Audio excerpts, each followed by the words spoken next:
क्या बिंदु 3,2 -2, -3 और 2,3 एक त्रिभुज बनाते हैं? यदि हाँ तो बताइए कि किस प्रकार का त्रिभुज बनता है। माना दिए गए बिंदु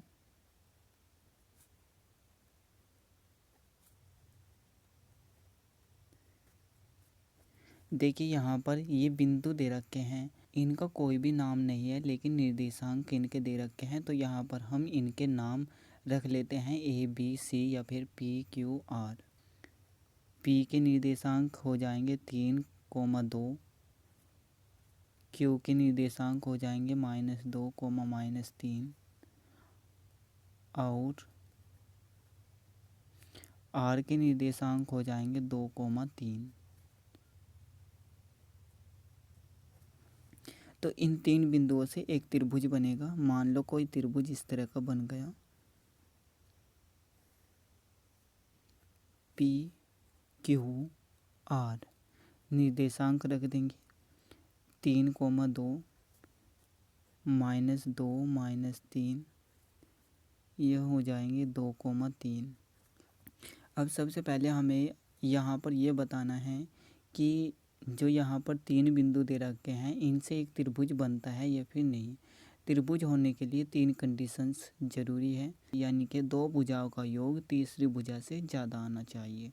यहाँ पर तीन कंडीशन है।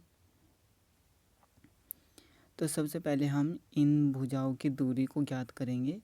दूरी का फॉर्मूला होता है, जैसे कि हमें PQ को निकालना है, P बिंदु से Q बिंदु तक की दूरी, तो इसका फॉर्मूला होता है रूट के अंदर x1 - x2 का whole square plus y1 - y2 का होल स्क्वायर, या फिर दूसरा फॉर्मूला होता है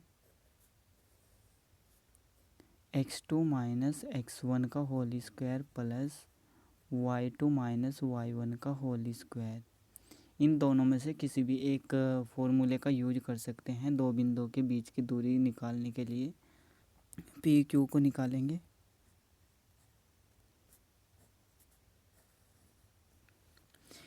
इसमें हम मान लेते हैं इस बिंदु को x1 y1 और इस बिंदु को मान लेते हैं x2 y2। तो x1 - x2 का होल स्क्वायर 3 माइनस, लेकिन माइनस यहाँ पर भी है तो ये हो जाएगा +2 का whole square plus y1 - y2 का होल स्क्वायर। y1 2 है माइनस, लेकिन माइनस यहाँ पर भी है तो ये हो जाएगा +3 का होल स्क्वायर। 3 2 5 का होल स्क्वायर प्लस 5 का होल स्क्वायर, ये हो जाएगा 25 + 25। इन दोनों को जोड़ देंगे तो हमारे पास आ जाएगा 50। रूट 50 होता है 7.7 के लगभग।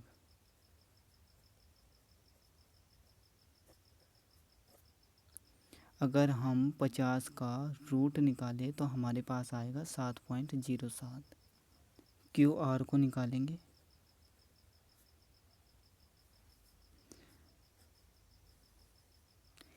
इस बिंदु को x1 y1 मान लेंगे और इसको मान लेंगे x2 y2। x1 2 माइनस का, अब माइनस का चिन्ह लगाएंगे और 2 होल स्क्वायर प्लस x1 क्या हो जाएगा -3 -3 का whole square. Minus minus plus होता है तो दोनों संख्याएं जुड़ जाएगी तो माइनस का 4 आएगा और इसका होल स्क्वायर प्लस ये हो जाएगा -6 इसका होल स्क्वायर। जब कोई संख्या माइनस के अंदर होती है और उसकी घात एक सम संख्या होती है तो प्लस का चिन्ह आता है, अगर घात विषम संख्या होती है तो माइनस का चिन्ह आता है। तो यह हो जाएगा 16 + 36, 6 6 12 हासिल 1 3, 1 हासिल का 4 और 1 5। अगर हम 52 का वर्गमूल निकालें तो हमारे पास आता है 7.21। ये भी लगभग के अंदर ही आएगा। लगभग का मतलब होता है कि इस संख्या के आसपास आएगा। अब हम निकालेंगे पी आर को। इसके लिए हम क्या करेंगे, इस बिंदु को x1 y1 मान लेंगे और इस बिंदु को x2 y2 मान लेंगे। तो 3 - 2 का होल स्क्वायर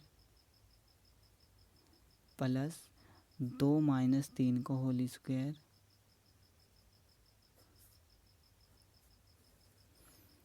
तीन में से 2 घटाएंगे तो 1 आएगा। यहाँ पर प्लस की ज़्यादा है तो प्लस का चिन्ह आएगा, होल स्क्वायर प्लस यहाँ पर भी 1 आ जाएगा, लेकिन यहाँ पर माइनस के ज़्यादा है तो माइनस का चिन्ह भी आएगा और इसका होल स्क्वायर। 1 का स्क्वायर 1 ही होता है, प्लस -1 का होल स्क्वायर प्लस का 1 ही होता है, क्योंकि यहाँ पर माइनस में संख्या है और इसकी घात एक सम संख्या है, इसलिए प्लस का चिन्ह आएगा। 1 और 1 हो जाएगा 2। 2 का वर्गमूल होता है 1.41। ये भी लगभग के अंदर ही है। अब हमें इन 3 कंडीशंस को यहाँ पर अप्लाई करना है। अगर ये तीनों कंडीशंस यहाँ पर आ जाती है तो हम कह देंगे कि ये एक त्रिभुज है। यहाँ पर हमें 2 भुजाओं को जोड़ना है, P Q plus Q R. इन दोनों को जोड़ देंगे 7.07 प्लस ये कितना है 7.21। इन दोनों को जोड़ेंगे तो क्या आएगा, देखिए पॉइंट के बाद में 2 अंक हैं और यहाँ पर भी 2 अंक हैं, तो ये हो जाएगा 7 और 1 8, 0 और 2 2 ही हो जाएगा। जोड़ने के बाद यहाँ पर पॉइंट लगाएंगे। अब पॉइंट के बाद की संख्या 7 और 7 हो जाएगा 14।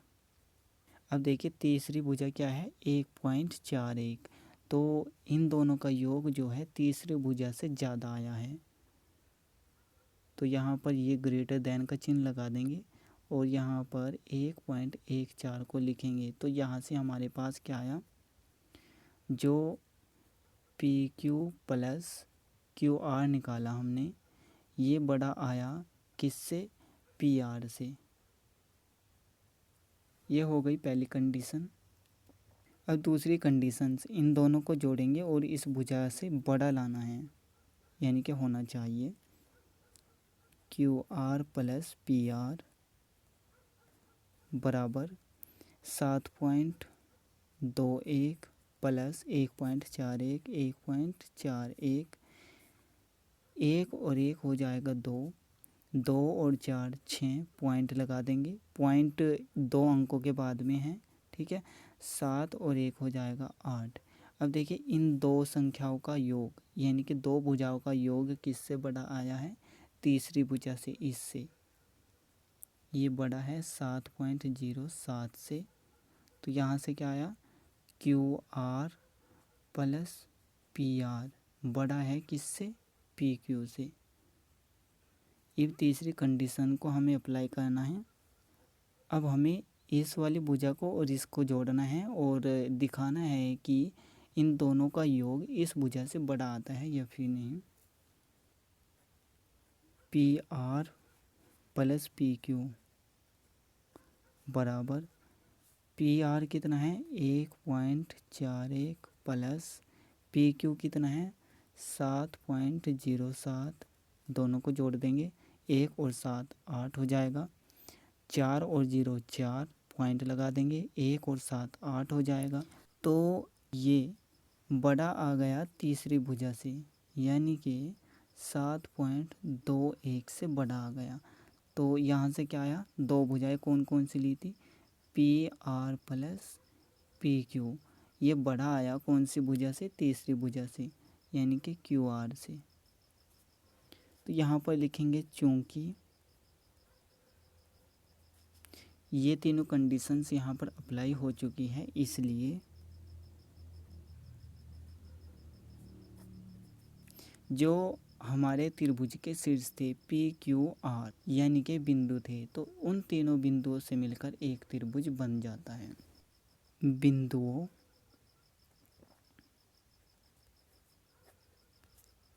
पी क्यू तथा आर से एक त्रिभुज बनता है।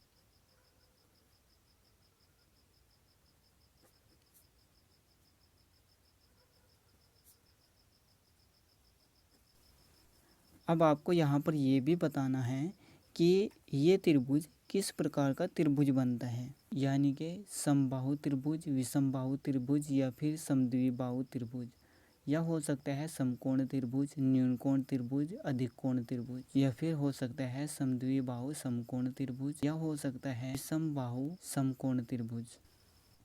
देखिए यहाँ पर त्रिभुज था जिसके यहाँ पर कोई शीर्ष थे पी क्यू आर। तो यहाँ से हमारे पास दूरियाँ कितनी आई, पी क्यू कितनी है 7.07 और क्यू आर कितनी है 7.21, 7.21। पी आर कितनी है 1.41, 1.41। यहाँ पर देखिए इस त्रिभुज की तीनों भुजाएं अलग अलग दूरी की है। इसका मतलब है कि ये त्रिभुज एक विषमबाहु त्रिभुज है। तो यहाँ पर लिखेंगे चूंकि तीनों भुजाएं अलग अलग हैं तो पी क्यू, क्यू आर और पी आर ये तीनों बराबर नहीं है, ठीक है। तो इसलिए यह एक विषमबाहु त्रिभुज है।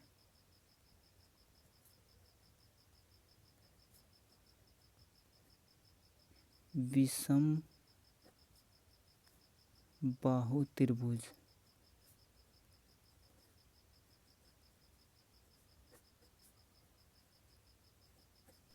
लेकिन आपको यहाँ पर ये भी ध्यान देना है, जैसे कि यहाँ पर अगर कोई दो भुजा बराबर हो तो आपको यहाँ पर पाइथागोरस प्रमेय का यूज करके देखना है कि ये एक समकोण त्रिभुज भी है या फिर नहीं। अगर तीनों भुजाएं अलग अलग हैं तब भी आपको ये देखना है कि पाइथागोरस प्रमेय लगाने के बाद ये एक समकोण त्रिभुज बनता है या फिर नहीं। पाइथागोरस प्रमेय में भी 3 कंडीशंस होती हैं। पहली कंडीशन पी क्यू का whole square plus Q R का होल स्क्वायर बराबर पी आर का होल स्क्वायर, ये आता है या फिर नहीं। दूसरी कंडीशन क्यू आर का whole square plus P R का होल स्क्वायर बराबर पी क्यू का होल स्क्वायर। और तीसरी कंडीशन होती है पी आर का whole square plus P Q का होल स्क्वायर बराबर क्यू आर का होल स्क्वायर। अगर इन तीनों कंडीशंस में से कोई भी एक कंडीशन यहाँ पर अप्लाई हो जाती है तो हम कह सकते हैं कि ये एक समकोण त्रिभुज है। इस कंडीशन को अप्लाई करने के लिए हम यहाँ पर यूज करेंगे √50, √52 और √2 का, क्योंकि अगर हम इन तीनों का स्क्वायर करेंगे तो यहाँ से रूट हट जाएगा, बस यहाँ पर संख्याएं बचेगी जिनको हम इजीली हल कर सकते हैं और पता लगा सकते हैं कि यहाँ पर पाइथागोरस प्रमेय यूज हो रही है या फिर नहीं। देखिए स्क्वायर तो हट जाएगा, 50 और 2 हो जाएगा 52 और बराबर में 52 ही बचेगा। तो ये हो जाएगा कर्ण, इनमें से कोई भी आधार या कोई भी लंब हो सकता है। तो क्यू आर का होल स्क्वायर होगा, चूँकि क्यू आर का होल स्क्वायर बराबर होगा किसके, जो दो भुजाएं बची हुई है उनके वर्ग के योग के बराबर, यानी कि पी क्यू का whole square plus P R का होल स्क्वायर। पहले इसको लिख लो, ये √50 है, √52 है, √2 है। √50, √52, √2। क्यू आर कितना है √52, इसका होल स्क्वायर बराबर पी क्यू का होल स्क्वायर। पी क्यू कितना है √50 whole square plus P R √2 root और स्क्वायर यहाँ से हट जाएगा तो यहाँ पर बचेगा 52 बराबर। इसी तरह से यहाँ पर 50 बचेगा और यहाँ पर 2 बचेगा। 52 बराबर 52 आ जाएगा। तो यहाँ पर पाइथागोरस प्रमेय भी अप्लाई हो रही है। तो हम यहाँ पर लिखेंगे कि ये समकोण त्रिभुज भी है, इसलिए यह एक समकोण त्रिभुज भी है।